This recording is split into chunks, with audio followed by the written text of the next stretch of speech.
Welcome back. In our first story, more protests are emergent from the Ashanti regional capital as workers of the Electricity Company of Ghana demand the president reinstate the dismissed managing director, Reverend Engineer William Houghton Mensah. The angry workers are against the president's decision of reassigning the sacked boss and have declared 8 working days protest till the president act. And currently in Ashanti region, I am told there is a demonstration going on. So we cross over to join our Ashanti regional correspondent Mahmoud Mohammed Nuruddin to give us update on how exactly people are putting up, what attitude they may be putting up. Thank you for joining us, Nuruddin.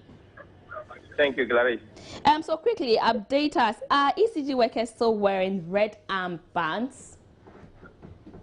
Yes, they are, and all they want is for the president to reinstate the former ECG managing director.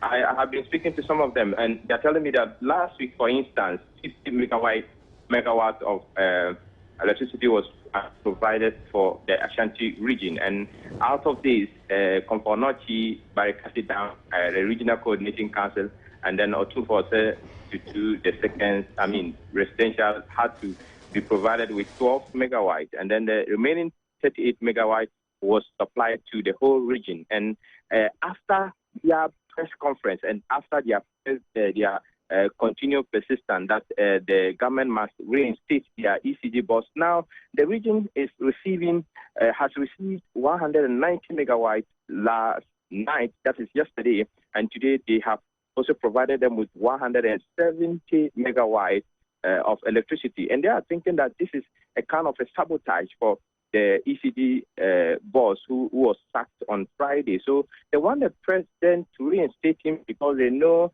he can do the job. He has done a lot. He has a very good background. He started from the scratch, and he knows what he is doing. So they want him back to his office, Gladys. And we understand ECG has served some public health facilities notice that if they do not pay their bills, they will be disconnected. How far is that true?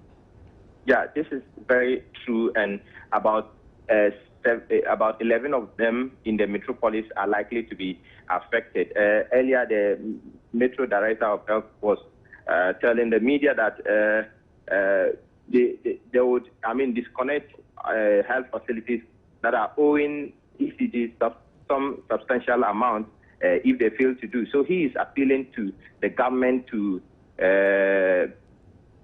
intervene so that they wouldn't disconnect their power, because if the power from these health facilities are disconnected, it is going to affect it is going to affect their operation at the various health facilities. So this was exactly what the Metro Director of Health was telling the media, and he's still concerned that about the frequent power outage, and he said it is affecting their business because they have to resort to fuel for their generators, and this one too is taking a lot of money from them. So he's appealing to the government to do everything possible to help the health facilities in the metropolis, or else something bad is going to happen in the near future. How much do they owe ECG? Well, he didn't disclose that to the media, but what he mentioned, one of them, the KMA Clinic, for instance, is owing the ECG about 10,000 Ghana cedis. 10,000 Ghana cedis. And he told me that, for a month, they're supposed to pay somewhere around 1,000 Ghana cedis for every month. So we asked him if he could disclose the amount of money, or the amount of money they are owing the ECG, but the doctor didn't disclose. He didn't tell us how much all these hospitals are owing the ECG, but he is much concerned about what the government can do to help these health facilities, because if anything should happen, if the ECG should disconnect them, a lot of lives will lose, and they would not be able to attend to certain critical conditions. Certain patients will not be able to attend to them. So this was exactly what he was saying. He has also spoke about the capitation grant, and he's also asking the government to suspend it, because it is affecting their businesses in the region. He said they haven't been able to pay some of the health providers. The providers have not been able to pay their monies, and this is giving them a lot of problems in the metropolis. So, Clarice, this was what the Metro Director of Health told the media this morning. Let me take you back to the ACG workers who have declared the 8-day red and band sit-down strike. Have they had any authority addressing them? Come again, Gladys. I'm asking about the ECG workers who are protesting that if their boss is not reinstated, they are not working for 8 days. Is there any official addressing them, trying to convince them to get to work? No, they are not saying they wouldn't work for 8 days. What they are saying is that they're going to protest for the next 8 working days. And that doesn't mean they're not going to work. As I'm speaking to you now, one of them that I spoke with earlier told me he was driving. He has already left for his workplace New Edubiasi, and that is not to stop them from, to stop working. They will work, but they will still protest that government must reinstate the former ECG boss. So what is the nature of the protests? Well, they will continue to be in red band, and they will continue to organize press conferences. And I asked them what exactly they're going to do if the president failed to reinstate the ECG boss. And they said they will not tell us now, but when they get there, when they get there, they'll know exactly what they're going to do to make sure the ECG boss is reinstated. So when are we starting to count the 8 days? Is it from today, or it's been counted already? I believe it will start on. They're saying 8 working days, so it should be today because they held a press conference on Midday. I think it should be today. So the first day starts today. Okay, right. Thank you so much, Mohammed Nuruddin. We have been talking to our Ashanti regional correspondent, Mohammed Nuruddin, who has been updating us on matters in ECG, where workers have declared an 8 working day protest for the reinstatement of their boss, Engineer William Houghton Mensah. Let's come back to a former chairman of the UK-Ireland branch of the ruling National Democratic Congress, Horace Ni-Ayi Ankra, who is calling for the non-politicization of drug issues in Ghana. Speaking on the AM show, Horace Ni-Ayi Ankra also called for intensification of education on the destructive effects of drugs on Ghana's youth. With this saga, my problem with any time that we tend to be looking at drugs is the way that we tend to position ourselves. If I'm NDC, then this thing here should have a link with the MPP. If the MPP man here, I bet he or she will do his best or her best to link it with to the NDC.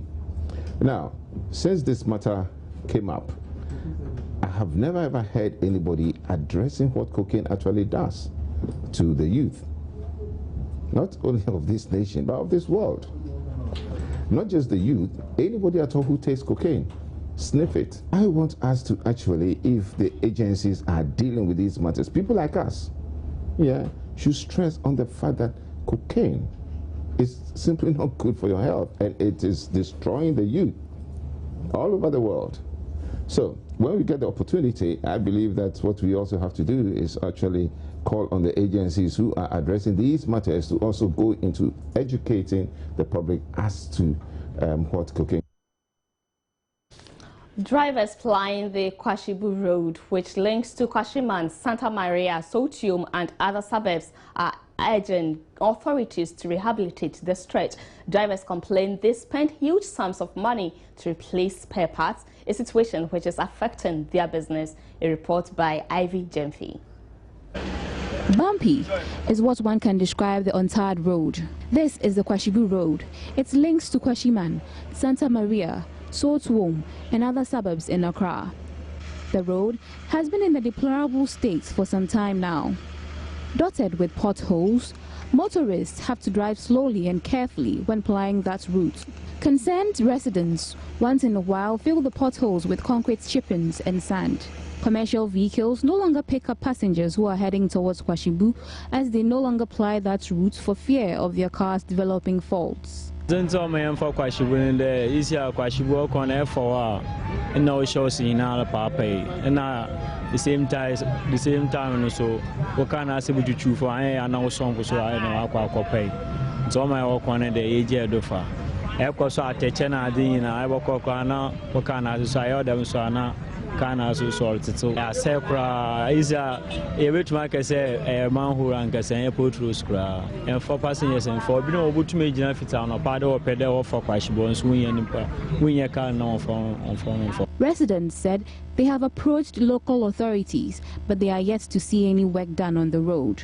Na yakwan since 2007 ya cho letter de akwasa ya kwaku hu ayoko butwi yeko MC ekwa waso baba ya ma tama woye motorway no kra no dam wakabush motor tamalekasi ya hana wada abete fire nso wonya wowie pepepa nanen wonkase ya hu biem yakwan distance sensu takra wuntum nko ba bia nti yesre obi a so concern na na so obi ohwa no. Another concern for the residents is the lack of drainage systems. The residents lamented the Kwashibu area floods anytime it rains as a result.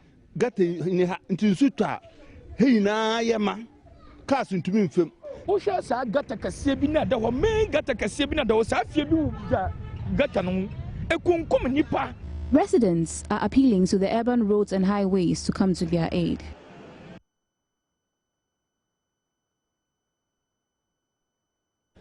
The Industrial and Labour Court, presided over by Justice Saeed Kwekujan, will today, Monday, hear a case government brought against the 12 agitating labour unions. Government sued the labour unions, praying the court to, among others, rule on the rightful trustee responsible for managing the Tier 2 pension funds of public workers. The case was adjourned last week to give the plaintiff more time to study an affidavit filed by the unions. Government is also asking the court to award damages against the unions to compensate government for its losses during the period the unions were on strike.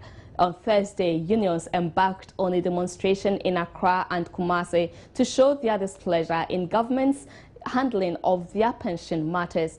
Government, however, called the bluff of the unions and said the demonstration will not change anything.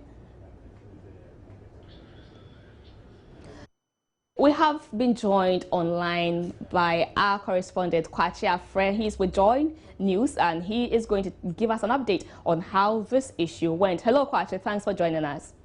Yeah, Gladys. Yeah, so quickly, update us. How did it go in court?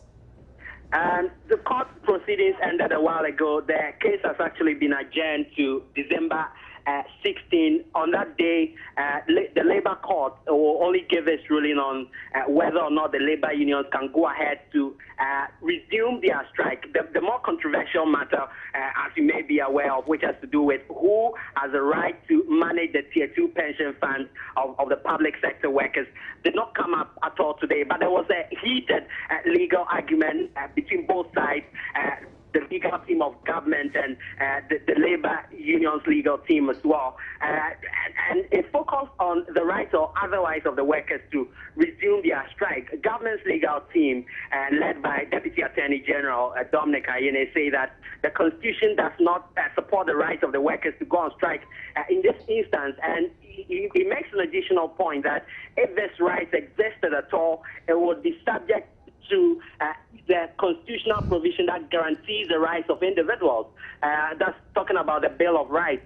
He makes reference to some adverse effects that this strike, if it happens, could have on the country. He cites a clear example that if students turn up for school, their teachers are not around, the academics will obviously be affected. But lawyer for the labor union, and Godfrey Dami, spoke in court today. He's a member of the legal team for the 12 public sector unions. He says that every strike will steadily take a toll on the operations of the public sector. And he quoted Article 24 of the Constitution to say that the right of workers to strike naturally flows from their freedom of association. So now we have up until December 16, which is some 3.5 weeks from now, to know whether the court will rule in favor of Labour or in favor of government. And in that regard, we know whether the 12 public sector unions can go ahead with their strike or not. But as I indicated early on, it's not so clear when the more controversial, substantial matter of who can manage the Tier 2 pension funds will be heard by the Labour Court. All right. Thanks, Kwashi, for that good update there from the court. So we'll get to you later to get more updates from you, how it just went. But they are going back in December. So we'll follow this closely and make sure that we keep you at your doorstep with all the information that you need. Let's catch a breather here. When we come back, we have more stories coming your way. Stay with us.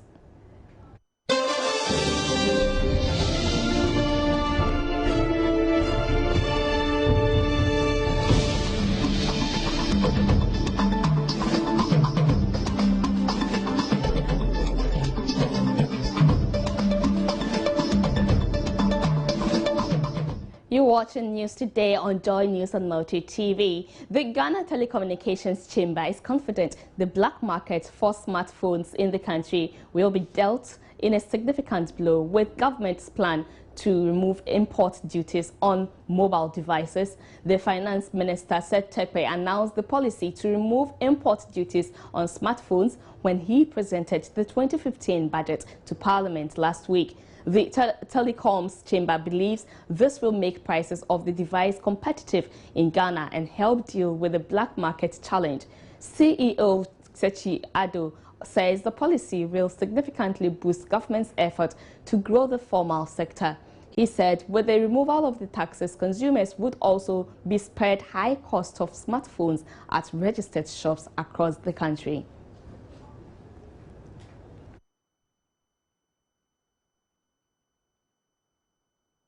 Power producer Volta River Authority VRA is expected to receive gas in the coming days from the Achiabo gas processing plant as the Ghana National Gas Company nears commissioning. According to the board chairman of the Ghana Gas Company, Dr. Kwesi Botwe, the Ghana Gas Company has so far been able to test its pipelines and is due to increase gas production to help in the fixing the energy crisis currently facing the country. According to Dr. Kwesi Botwe, gas is currently running through the entire offshore pipeline from Achiabo to the Ghana Gas Regulatory and Metering Station at Abuaze. The next objective of the commissioning process, according to Dr. Botwe, is to get enough volumes of gas to the VRA tie-in valve.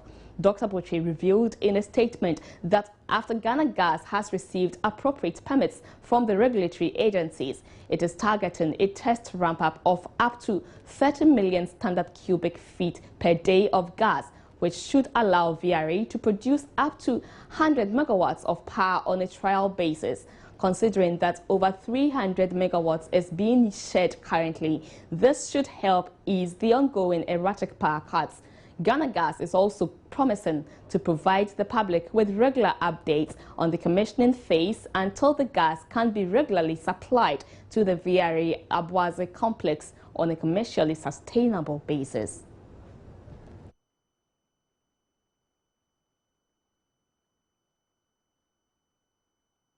A member of the opposition New Patriotic Party, Fred Amankwa Asafo, is urging government to convene an energy forum of experts to deliberate on resolving the energy crisis currently facing Ghana.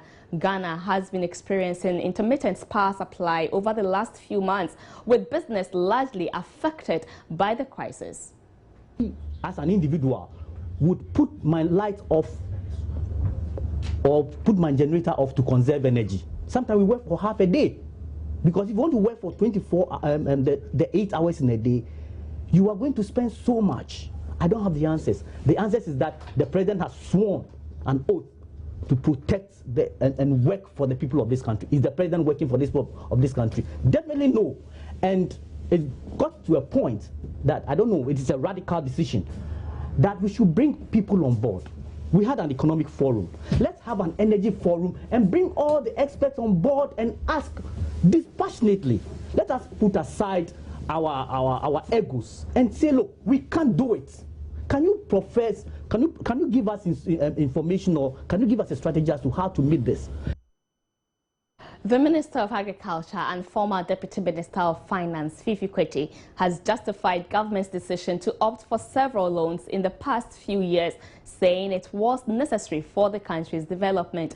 Between 2009 and now, the country's debt stock has risen from 9 billion Ghana cedis to almost 70 billion cedis. A situation many have described as reckless on the part of government, but he says complaints that government is borrowing unsustainably are born of antiquated Stone Age mentality. He made these comments on the most watched and listened to news analysis program News File, aired on Joy News on Multi TV and Joy FM every Saturday. The important thing about this budget is the fact that we now are saying, listen, we need to boldly confront the issues. And to confront the issue also means we need to be able to address issues of taxation. There's nothing wrong with taxation. There's nothing wrong. No country in this world has developed without taxation. And the issue about debt as well, you see, once and for all, we need to basically come to terms with the reality. Back in the late 50s and the early 60s, when Kwame Nkrumah started that it were borrowing to be able to build infrastructure, the same people were shouting about debt and debt and debt. I'm saying, don't call it debt, call it investment, because that's what it is. These are precious investments for the transformation of a country. Akosombo Dam was not debt, it was investment. That's why this country has had the kind of what you call energy capacity over all these years. And now it's time for us to be able to replenish that. Increase what you call the generation capacity if we want to make the leapfrogging into the next level. If they want to build what you call the road infrastructure, you clearly need to be able to go for that. But this debt is investment. So to simply go into this, what I call antiquated mentality of shouting debt, debt, debt, as if you don't understand that these are debts that are preciously needed for investment, for me, it's absolutely, it's Stone Age behavior. It must stop. Let's move forward, appreciating that Brazil did not go through the transformation without clearly resorting to debt. Former Deputy Governor of the Bank of Ghana, Dr. Mahmoud Bawumia, says the 2015 budget presented last week does not address the basic concerns of the ordinary Ghanaian. The running mate to Nana Akufo-Addo made the comments at a meeting with the United Kingdom branch of the Young Executive Forum. He noted that the 2015 budget had failed to answer the critical questions that can bring relief to the suffering Ghanaian and improve the sunken economy. Dr. Bawumia explained that at the end of the day, if the fundamental problems with the economy are not dealt with, then there remains a threat to microeconomic stability going forward. He was therefore concerned about the decisions of government which were not targeted at addressing the main issues that have caused the economic crisis the country finds itself in now. The former Deputy Governor of the Bank of Ghana also queried the government on the status of the IMF bailout talks and what will happen to the budget in the event that such an agreement is reached, or in the event that the government fails to reach an agreement with the fund.